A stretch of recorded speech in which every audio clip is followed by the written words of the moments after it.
Hey guys, Bob here, and I want to share with you guys a story. Actually, it's funny. So today we're shooting a lot of content, and I got this guy behind the camera. He's making me look good right now. His name's Nick. I'm gonna give him a shout out and tag him on the social because he's been super helpful. But Nick was sharing with me an experience that he had, and it got me thinking as I started talking through it that maybe I should do a video for all you out there, which is he was saying in the last month he's been able to connect with a lot of people and generate a lot of business and start building what he's doing.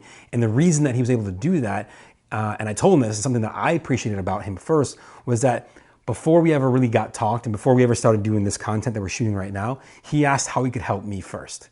And I was like, man, that's a good guy. Someone who's going to ask what they can do for you first. Now, this stems from Zig Ziglar, which if you haven't ever listened to or heard him, check him out, right? But Zig Ziglar teaches that you will get everything in life you want if you simply help as many people get what they want first. And I want you to think about that. What are you doing right now? How are you showing up in the conversations you're having, the meetings you're doing? I know a lot of you guys are in real estate. So when you walk in to talk to a motivated seller who needs to sell their house, are you there to figure out what you can do for them? Or are you there to get a deal for yourself? And I know that they're one and the same, right? If you can make a deal for them, you get a deal for yourself. But think about how you approach it, because even your mindset of approaching it is going to be different. If you're going in saying, how can I help this person? You'd be blown away at the results that happen. And I want to share with you guys, like Nick here was just sharing that with me. I was talking in another video that we just did, which if you haven't seen, go check it out, which is me talking about how this guy this guy is worth millions of dollars, hundreds of millions, if not more than that. And he simply, I never asked him for anything. I didn't go to meeting him or anything like that to saying I want something from him. I was simply like, man, this is really cool. How can I help you? And he's like, I don't know. Let's figure it out. And now I'm gonna go meet this guy. We're gonna, go to his house, talk to him, and guess what? This is awesome. This stuff happens simply because you ask what you can do for someone before what you ask what they can do for you. Yeah, there we go. I gotta make sure I said that right. But you get the point. And guys, this has been universally true for a lot of things.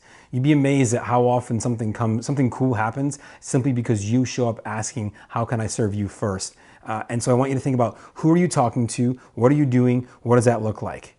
Okay. And guys, this transpires in everything. Here's a great story about a house that we bought. So we go through the house and we look through, and I think my offer to buy the house was around $20,000. And I know for some of you guys are going, wait, what? You bought a house for $20,000? Yep, bought the whole thing for $20,000.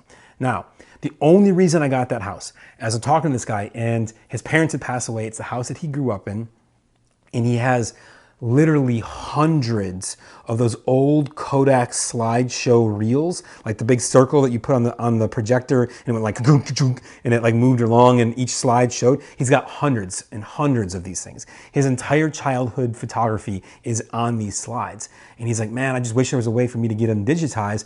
But he went to a place and they told him it was going to be like several thousand, like $4,000 or $5,000 to get them digitized, and he just doesn't have that kind of money to spend on something like that.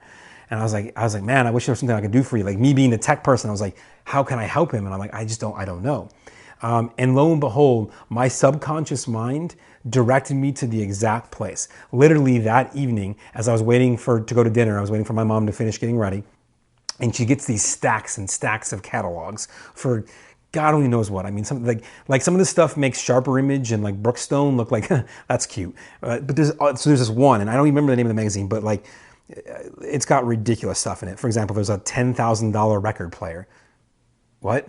And I'm scrolling through and I see this device, and it just happens to catch my eye. And I'll tell you, like, my subconscious directed me to see this thing. It's a device for $150 that you plug in your Kodak slide thingy to, and it digitizes it onto your computer for you. For $150, he can go do it all himself. And I was like, holy crap, I can't believe I managed to find this. But the reason I found it is because I was trying to help this man, and I knew there was a way, I just didn't know what it was. And so literally that night, I showed up at his house. I said, here's the catalog. I found this. I thought you'd enjoy it. And by the way, guys, the reason this is all relevant is because I made an offer on his house and he rejected the offer initially because my offer was almost $10,000 less than the next highest offer. And that's just the price it needed to be for me. Guess who got the house? We did, because he was so happy that I did something for him and I didn't expect anything in return. In fact, I didn't think I was gonna get the house. I had thought the deal was dead at this point. I just knew I wanted to help this guy, and this is how it ended up happening. So think about that. Like everything that you do, guys, no matter how big or small it might be, how can you serve someone first? It's going to always come back. And it may not be immediate like that was. It might be down the road. It might be way down the road, but that will come back to you in some way. So keep that in mind. I just thought that was a cool story I wanted to share with you guys. So I hope you're having a great day wherever you are. What I would love to know in the comments is tell me a quick story about someone that you helped first and how it helped you get what you were looking for later on. I'd love to know what you guys are going through too. That's it for now. We'll see you on another video real soon.